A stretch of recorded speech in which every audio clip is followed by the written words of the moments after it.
Hello everyone. So this video is going to be detailing the differences between the MRT hood struts and the Redline Tuning hood struts. As you can see here, I already have the MRT struts installed and I'm not too happy with them for a couple of reasons. The biggest reason is the fact that they interfere with my Maximum Motorsports caster camber plates. Not so much on this side, but on this side, you can kind of see I have blue tape where I was suspecting they were contacting. So I actually have the plate further in than I wanted. I need to push it back out that a little bit more. You can kind of see that the camber is tucked in that side. On this side, it's a lot more. I have a lot more camber on that wheel that I want to take out. Another issue with them is the fact that it doesn't really hold the hood that well. It barely has enough pressure to keep it up. In fact, when you get to this point, it's going to want to stay or want to go down on its own. If you're outside and you have any sort of breeze from this direction, the hood wants to actually fold down on its own. I know there's stronger struts out there. These struts are standard struts that I know MRT is putting their sticker on. These are 10mm ball struts. If you take it out, you can measure the length of it. They have stronger ones in the 90-pound to 120-pound range, but they're 40 bucks. So after spending 130 bucks on this kit, I don't feel like I should be spending another 40 bucks for the proper struts that I should have, as well as still having the issue about them hitting the caster camber plates. That's really my biggest issue with them, is hitting right here. I also had some issues with aligning the hood. When you have the hood closed, the strut tends to want to push the hood forward and up at the rear. And it was a little bit of a pain to try and get that all set. I'm actually still not done. I still need to finish aligning them, but I only stopped because I decided that I'm going to switch the hood struts to the Redline struts anyway. So anyway, they're well made, they're robust. They don't flex the inner fender too much when you move them. I just wish the struts that were included on the kit, and this kit was specified for the stock hood, I just wish they were a little bit stronger, but I guess the downside of that is it may push the hood forward and up a little bit more at the rear. So I ordered the Redline struts. I got the Redline Plus, which I think is the ones that have the black powder coated brackets. Those should be here in a couple days, so I will install and give a review of those. So stay tuned. Okay, so we're back, and as you can see, I have the Redline Tuning struts freshly installed. I actually still have the MRT strut kit here, but I haven't removed it yet. As you can see, the Redline Tuning struts actually pick the hood up a little bit higher than the MRT struts. Let me back up a little bit. I don't know if we can compare it to the previous clip, but it's a lot more opening. Actually, these lights are shining in the bay.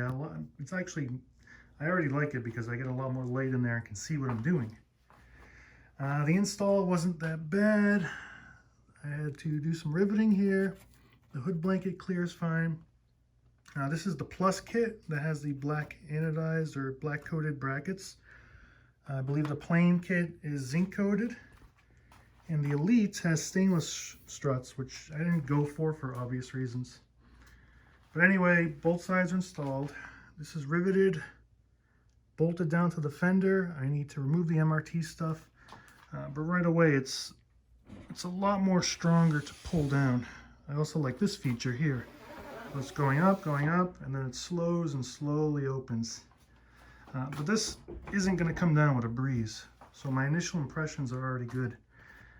So I'm going to work on adjusting my fenders, adjusting the hood, see how I can manage that, see if I can adjust my caster camber plates, which I should be able to because these are no longer going to be in the way. And then I will do a follow-up, so I'll be right back. Alright folks, it's been a couple of weeks since I've installed the Redline struts. I have to say I like them much more. The install is pretty easy. You do have to drill a couple holes in the fender there and add some rivets here. Fits right behind the blanket there on this side. On this side it's a little closer to the edge. But right off the bat, as you can see, the way that they line, they do not interfere with the caster camber plate, so I was able to adjust my camber out to where I need it to be. Number two, they don't push the hood in such a way that it prevents me from aligning it properly. So I had a much easier time getting the lines right. But number 3, the most important part of it is that the hood is much more robust. It kind of opens slowly here, but once it's already up, you know, a stiff breeze is not going to pull that over.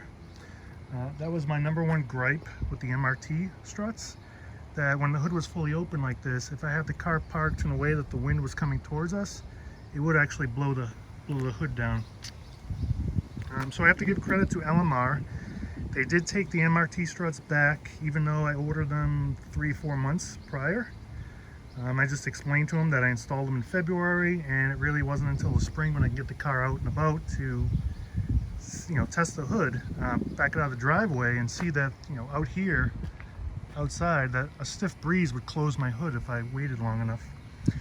They did give me a 20% restock fee, but I figure that's probably the best I would do, considering I really didn't feel like putting them on eBay and kicking the can down the road, so to speak.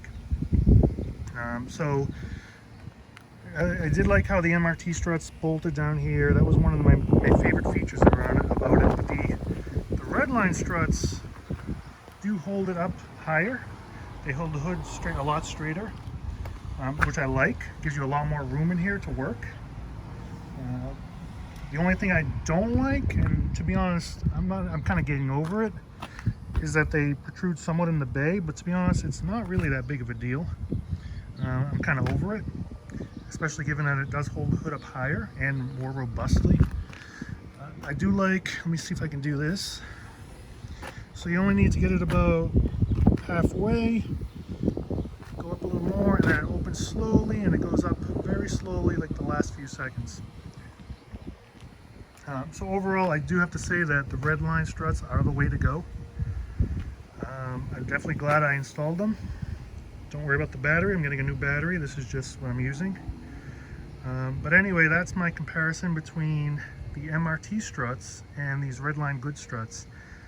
The MRT struts, I felt as if the strut supplied was a little bit stronger, I probably would have enjoyed them.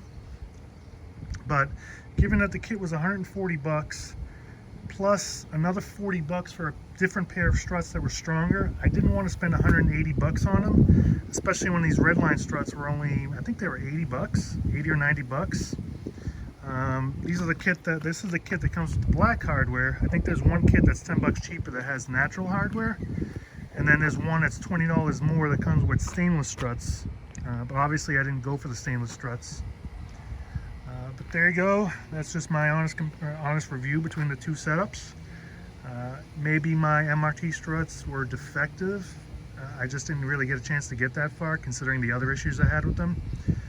The biggest issue was they didn't hold the hood up, but also they tended to push the hood backward and up at the rear, and it made aligning it a pain. Much better with the Redline struts, so these are definitely the way to go if I were to make my personal recommendation. All right, thank you very much. So there's one more thing I need to mention. The way that the Redline struts fold down, they interfere with this bolt here, the bolt head on the standard, and I have ARP bolt heads here. But they would sit high enough to contact the body of the strut, roughly in this area. So I had to install some low profile Torx head style bolts just to get the bolt down low enough that it wouldn't hit the body.